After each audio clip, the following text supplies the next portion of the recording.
Welcome to Fact and Science Fiction. I'm your host, Carly, and this episode is a special interview episode with David Siegel Bernstein, author of Blockbuster Science. We talk about his book, his day job, and his own science fiction stories, and a bunch of other stuff. Without further ado, here's the interview.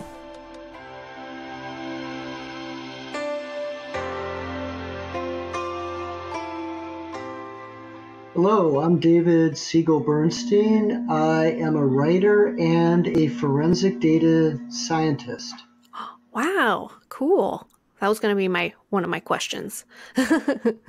One of the reasons I wanted you on the show, while I think forensic data science is super interesting, is that I'm a big fan of your book, Blockbuster Science.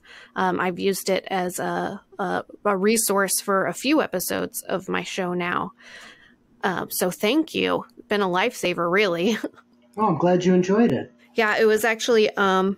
my friend worked at Barnes & Noble, and I was visiting her one day, and I was just kind of browsing while she was busy, and it just kind of called out to me on like one of their displays. And I was like, this is awesome, because I had been planning this podcast but hadn't really started it. And I was like, this is perfect, exactly what I was looking for. So yeah. I wanted to talk to you about how you came up with the idea for this book, what was the research process like, and how that was. If I remember correctly, the idea began around 2010. I was writing a monthly article called Science for Fiction for a magazine called Abandoned Towers magazine. It was an online magazine that no longer exists, unlucky for me. And what the point of the articles is that I would try to tell writers how to use science in their science fiction stories, like the best way to incorporate it, what's real, what's fake. And I'd have different topics like time travel, black holes, all the stuff that's in Blockbuster Science is the same stuff I did in my article. So that's where I got the idea, or the idea for the book. The original idea is I thought it'd be a fun way to explore the world of science through the use as of its use in science and science fiction. And that's how the whole article began. And when the magazine went under, I started to get the idea, well, why don't I start compiling these articles into a book? And that made for about 30, 40 pages. So I had to come up with a lot more. Mm-hmm. And I did a lot of research, and I had a really good time putting it together. Yeah. If you had to choose, what are what's the kind of area you most like to research? Well, the easiest for me to research, well, I guess there's a lot of easy ones, but the easiest would be the physics sections, because when I was in college, originally I started off as a physics major. Oh. So I really enjoyed writing the sections on space and time, and quantum mechanics, black holes and all that. But researching other chapters I was a little not as fluent in would be the consciousness and reality section. I had a lot of good time writing that one. The idea of what consciousness is, what does it mean to be real, and all that stuff. That was very enjoyable for me. Yeah, that was a really good chapter, and I read that chapter a lot for my episode on, well, I think it was a little bit of my artificial intelligence, but also like the extraterrestrial intelligence. Basically, what is intelligence? Like, what exactly are we looking for? I like when science and philosophy kind of meet. And I think physics has a lot of that too, like what is real, and the same laws for one thing apply to everything, at least some of them do. So yeah, I could totally see how that topic would be super interesting to learn about. Yeah, I did enjoy it. The intelligence one, as you said, artificial intelligence, alien intelligence, and human biological intelligence. It was a lot of fun to research, and the idea of the brain being like running simulations of what's not necessarily really there it really fascinated me. So when you're looking at something and you see a chair or you see something and it's red or it's blue or it's brown, that's not reality. That's the reality of the simulation of your brain, because those are just light waves, and your brain is interpreting these light waves and making them into those colors so that you and I can share this reality. But that's not the reality of the universe necessarily. And aliens that don't have the photoreceptors in the eyes aren't going to see these colors. It's a whole different reality for them. And I really found that very, very interesting. My favorite science fiction that has a theme of intelligence, I think really play with like challenging our assumptions of what like our reality is and what we might find, what we might discover out there is very counter to what we might believe about ourselves. So True. I agree. I agree. I did enjoy, speaking of consciousness and all that, I did enjoy, say, Westworld and how they did the whole bicameral thinking and all that, which you had to do on what is consciousness and what is it to be cognitive. I did enjoy that a lot. Yeah, I looked into their, the theory that they talk about was just realizing that the voice in your head was not God, but was yourself. And that was being a part of consciousness. And absolutely. I think it was, now I'm going to use my memory a little bit. I think it was Julian James. It's in my book.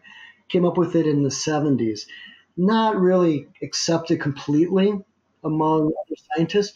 But as far as artificial intelligence goes, I really like the idea. And it had to do with, a two-chambered mind that humans only became conscious, I think he said, 3,000 years ago.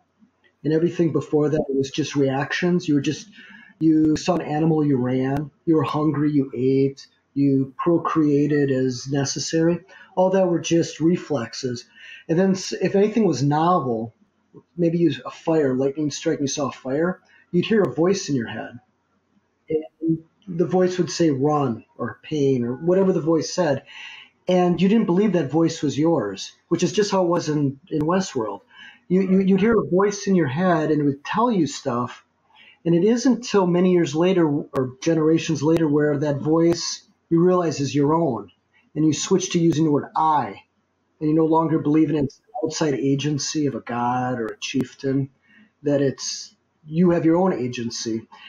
And I thought the theory was really interesting when I was researching it. And then when I obviously watched Westworld, I loved it. Loved it. And it was a good application of it in the using it for artificial intelligence. I don't have it in front of me, but I think I'm going to say chapter 13. Yeah, you got it. Huh. Yes, victory. Victory is mine. So I remember these chapters. I mean, it's easy to remember 1 and 2 because 1 is all the cool space travel and time travel, right, and then the quantum mechanics. And the last chapter is easy to remember too because it really is the end of everything. I like that you have a list of recommendations for books, for movies, for music. Yeah. The funny thing is, though, is that for the music list, I have it on Spotify. It's called Blockbuster Science. And I put all those songs in and a few extra. Yeah, I thought they're all reasonably could be related to a chapter. Oh, cool. I'll look that up. And the movies in there, I think most of the movies I reference in the book. I've been watching a lot more of sci-fi movies. I thought like there are so many I hadn't seen that really like just permeated pop culture in such a way. And then I don't even realize that I haven't even seen them. That's what's so cool about science fiction sometimes. Yeah, and there's so many good science fiction television shows right now that I can't keep up with them. I've been really looking forward to watching The Passage, and I don't know if you've seen it, but I've been looking forward to that one. So I'm going to try to catch up on that. Yeah, that one, like I used to work at a bookstore, and it was that book just hit the stands while I was there, and it looked really interesting, but I hadn't read it. But yeah, I've been shown a lot of the ads on social media. I haven't seen the answer. I guess the book was a trilogy. Mm-hmm. I think there was 3 of them. Yeah. I want to go back to what you said earlier about how the articles that you wrote were for sci-fi creators to use science in cool ways in their work. And I know that in the back of your book, it says that you wrote sci-fi stories. And so I was just wondering, What do you think like scientists and sci-fi creators have in common? And if you could possibly sum up how important you think it is for sci-fi writers to use science, like real science in their work? It's very important. Um, I think you asked like, how does science and science fiction sort of connect? And it really is a big overlap. Science fiction is always driven by fear and hope. Those are the big tropes in it. And science is driven by necessity and curiosity. And if you were to draw a Venn diagram, the overlap of that is huge, and that's where all the stories come from. There's so much, and I may have put it in the book that words like robot actually come from science fiction, or the word android. All these things come from science fiction, or people when they were young were hooked on science fiction, grew up to be scientists. The overlap is just huge on that. And for including science and science fiction, as a author, I always believe in minimizing the number of lies you tell in the story, because fiction is basically telling lies. It's not telling, otherwise it'd be nonfiction. You're telling a lie. And a lot of times the reader's going to know that this isn't really true. But if you minimize it as little as possible with truth around it, when the lie comes, it's very smooth. So I guess maybe in a show like Star Trek, you sort of accept anti-gravity on the ship, because everything else they keep as close as they can to actual true science. With the technobabble and everything, they try to keep it as close that when something isn't true, you don't really notice it as a reader or as a viewer of it. So, and that's what I would encourage in those articles. So if I was doing time travel or space, I would definitely include something like time dilation. As you go faster, you move slower through time. I would try to include that in the story. Include and encourage writers to use it. Or if you're going to have a black hole in the story, stray away from that Disney movie and go for more what a black hole really is. Things like that. And then you can build your fiction around the characters, which is more fun.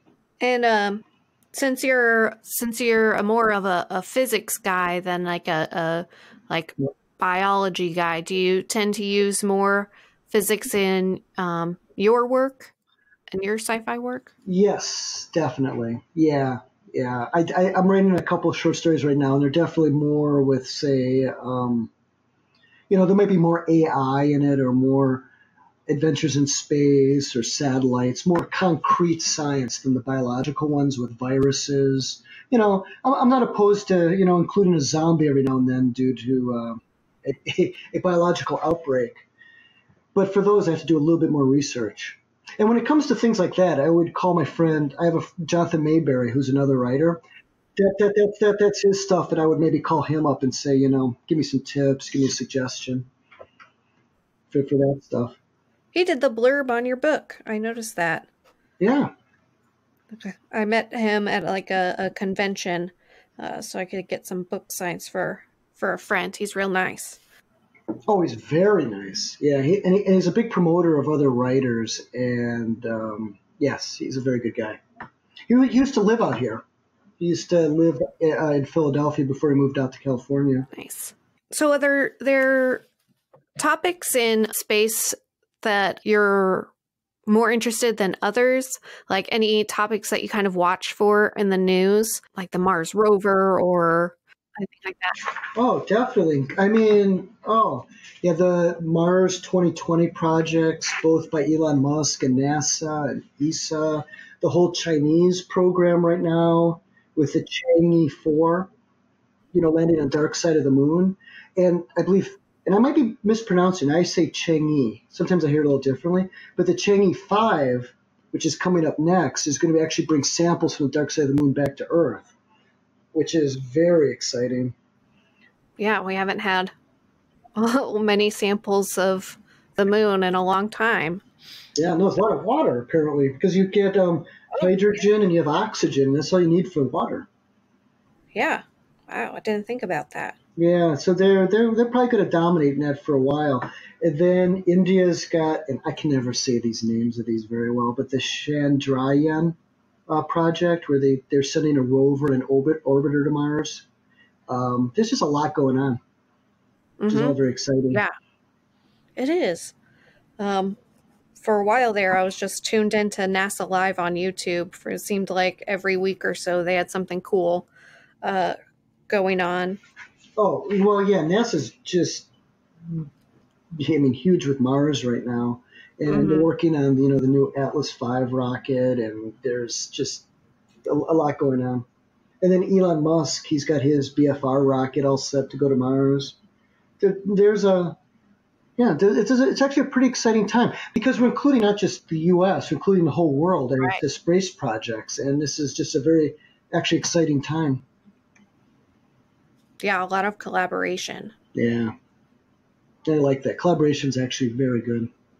To kind of switch gears to your other job in data science, can you talk a little bit about what you do?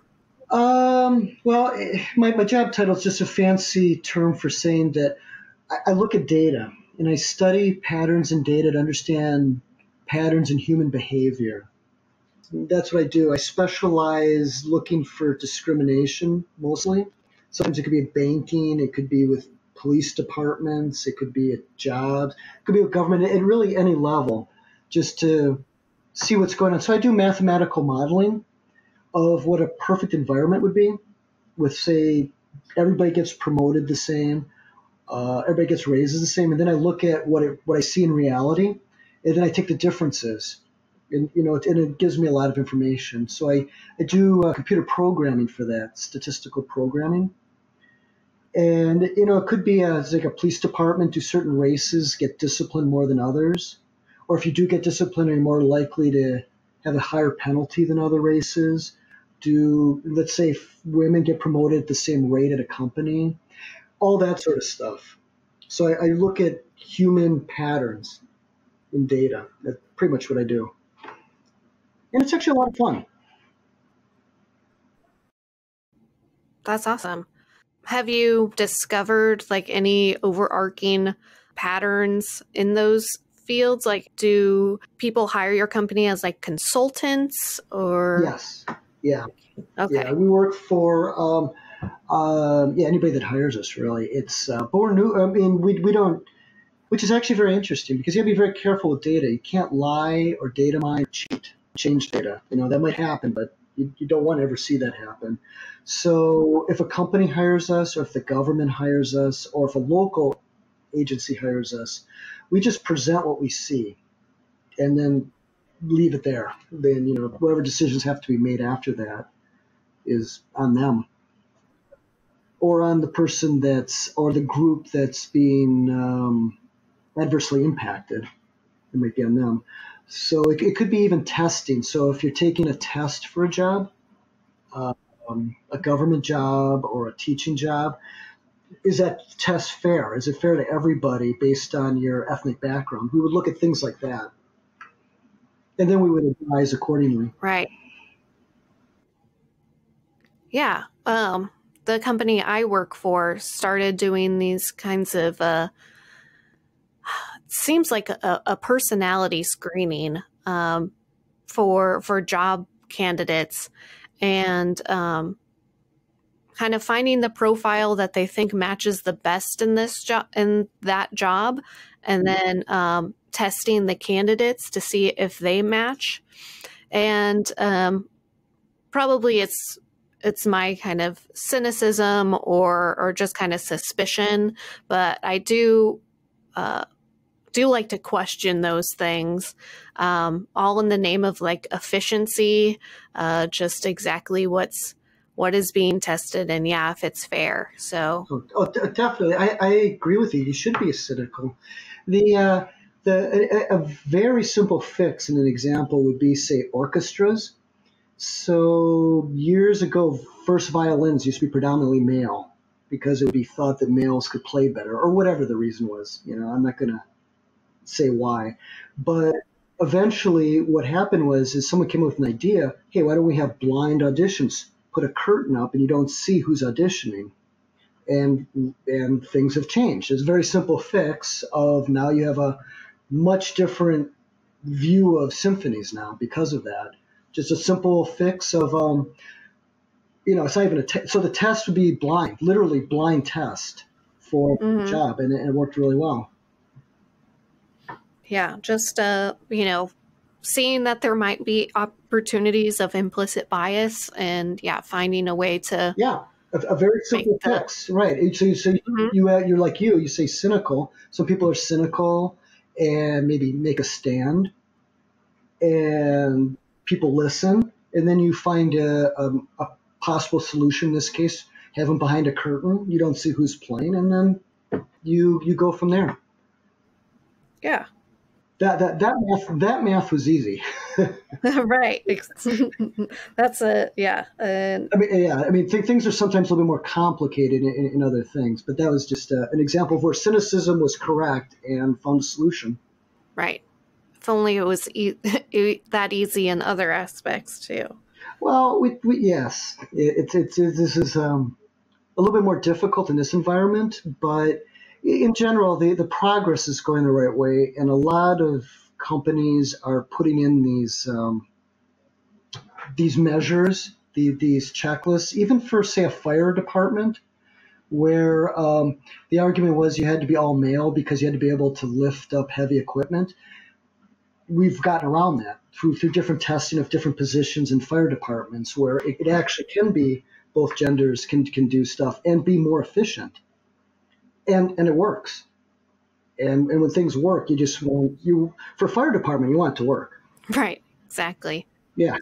It's also a good sign that people are hiring, consultants like your company to find where the problem is if they've noticed, some inequalities or something. Yeah, it is good. And also it's can be fear-based in the sense that maybe a company's afraid of people bringing stuff against them, and they want to see stuff, make fixes ahead of time, so they're covering themselves, which is also progress. If fear gets it done and makes changes, it's still part of the system. Yeah. I guess I want to turn back around to what kind of short stories do you write? You said that they often take place, they use more physics and like space. So would you describe them as more hard sci-fi, futuristic? Yes, but I also do a little bit of mind games type of short stories. So, okay, I have a couple of things I'm working on and coming out. One is a short story which I'm challenging the reality of the characters, where it'll turn out a few of them are fictional, or within the story they'll realize they're fictional. In other words, wrong.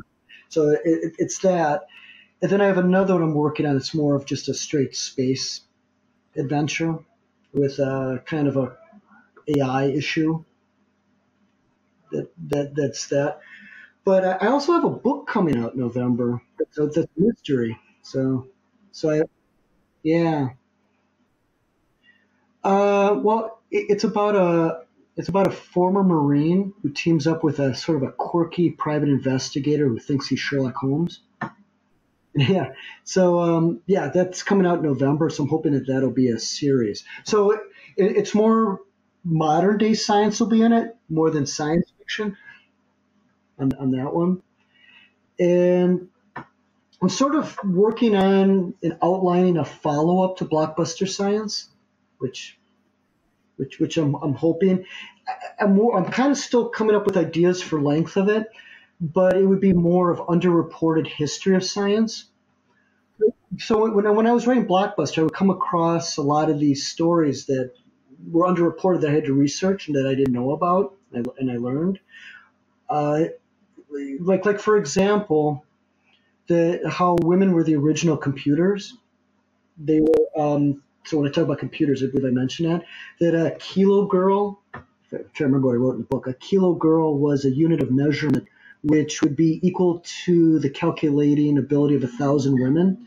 And that's how it was in the 1800s. The women were the calculators. And that's how the book and movie Hidden Figures came from, because it was the women were doing the calculations. But that was actually going on in the 1800s, because the men professors, whatever, it was too.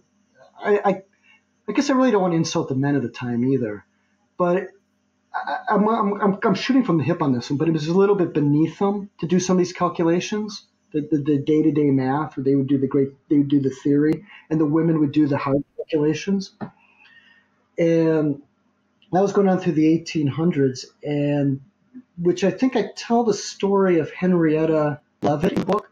She was the one who worked with Hubble in determining distances between stellar objects. She's the one who actually discovered Cepheid stars and how they would. Well, she didn't discover the star, but she discovered how they pulsated at regular intervals, and you could use that pulsation to determine distances. So you know how far stars were from each other, and it was her calculations. She would get all the data, and she would do the calculations. So stories like hers and other ones, and then also in the book I talk about ancient Greece having robots. Stories like that, which I think I'd like to delve deeper into in another book. Yeah, that's what I've discovered when I do research for the podcast, is just that, when you learn in school about like science, they just tell you what the result is. They don't tell you about the people that came up with the results and how they had, fascinating stories and histories before that. And that, the science wasn't done in a vacuum. They talked to each other. They built off each other's, projects. And yeah, so that's one thing I've learned doing this podcast, was just that there's an entire world of stuff you don't hear about. You just kind of hear these science facts, and that's kind of the end of it. So that's cool. I hope that works out. I'd like to read it. Yeah, I'm sort of working on that between projects. So yeah, it might take a while to finish.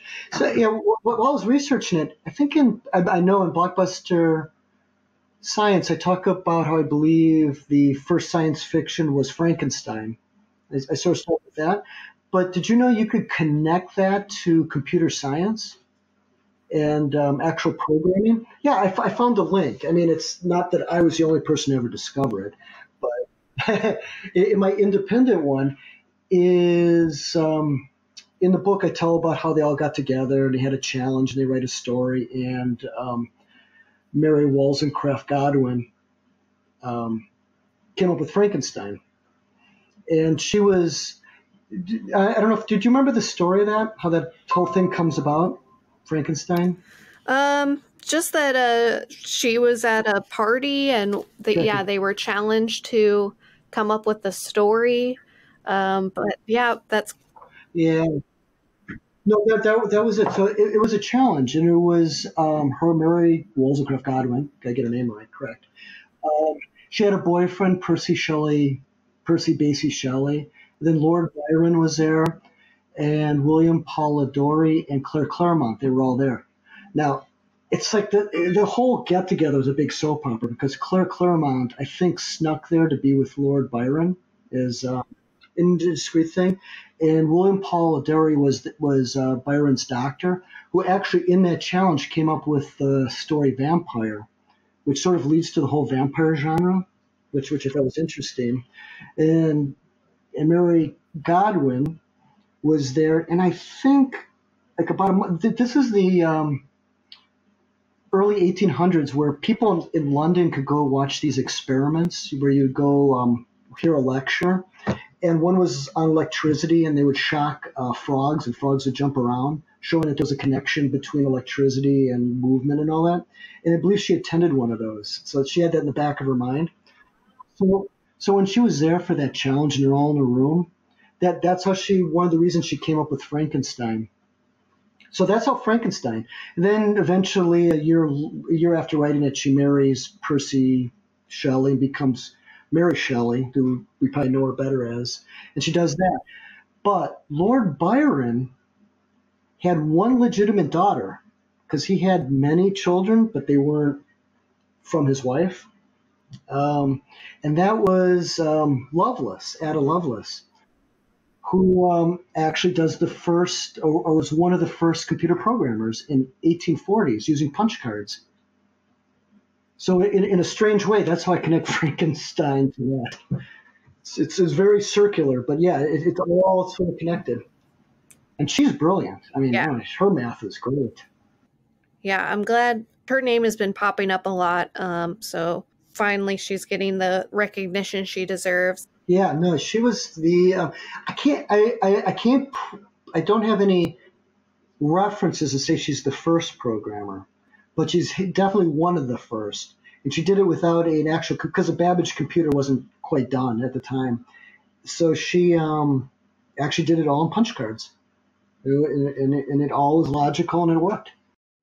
What is the name of your book that's coming out in November so we could have a plug? Oh, well, as of right now, it's called Poisoned Pawn. So I hope it stays that name, Poisoned Pawn, like in chess. Right on. Mystery novel. Yeah, with a little bit of action, and you know, it's a kitchen sink. I threw everything into it. And where can people find you online? Well, I'm on Instagram as David Siegel Bernstein. I'm on Twitter as David Bernstein. My blog, which is I have to update, is David Siegel Bernstein at blogspot.com. Cool. And I'm David Siegel Bernstein is also on Facebook. Awesome. So I try to keep up with all that. I know that it's. But my blog is so out of date. It's a full-time job. Yeah. Let's be real. I totally understand. Well, thanks for coming on the show. I really appreciate it. And man, I learned a lot. Well, thank you for having me, and thank you for saying that.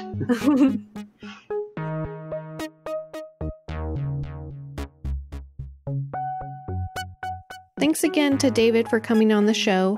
His social media links will be in the show notes.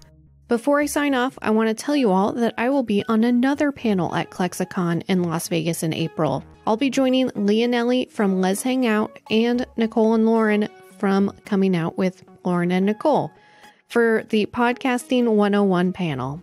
I'll be giving out my tips if you want to start your own solo podcast, and I hope to see some of you there. As always, check out the blog, factandsciencefiction.com, support the show on patreon.com/factandsci-fi, or leave a review on Apple Podcast or Stitcher, and I'll give you a shout out on the show. For instance, thanks to Noelle and Justin for your support on Patreon. I really appreciate it. And lastly, thanks for listening.